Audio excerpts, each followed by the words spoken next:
احلى طريقه بسله هتفرزيها هتفضل معاكي خضرا من سنه للسنه. جبنا اول حاجه البسله، كانت البسله عامله 25 جنيه، وهنحط عليها كمان جزر، الجزر بيخليها مسكره وطعمها حلو، والجزر ده كان عامل 15 جنيه كيلو. هنحط الاتنين على بعضيهم وناخدهم بقى نغسلهم غسله حلوه كده، تتاكدي ان هي نضيفه معاكي وزي الفل.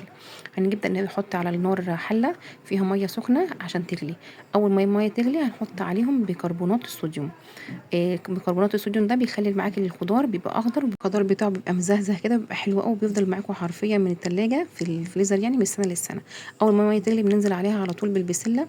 هتجيبي بقى بره عقبال ما الميه تغلي بتاعت البسله، نحط طبق فيه ميه ساقعه او ميه بتلج. اول ما البسله تطلع هنحطه فيه على طول من السخن للساقع عشان يوقف السقوعيه السخونيه بتاعته، يبقى يفضل معاكي ساقع. بص اول ما البسله بتغلي كده من الجناب على طول بتشيليها، ما بتاخدش اي وقت معاكي، هي بس يا دوب بس تغلي كده. هتنشيليها باي مصفى عندك وتحطيها في الميه الساقعه اللي بتغلي، علشان نوقف السوا بتاعها وتفضل خضره معاكي.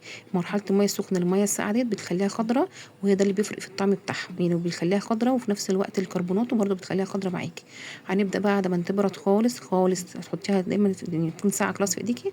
هنبدا نعبيها بقى في اكياس، وبعد ما تعبيها بقى في اكياس توططيها كده وتخليها سمكها رفيع، وتشيلها بقى في الفريزر. وكل سنه وانتم طيبين، هتقعد معاكم من سنه لسنه، وطريقتها هتعجبكم جدا. جربوها على ضمانتي وهتعجبكم ان شاء الله.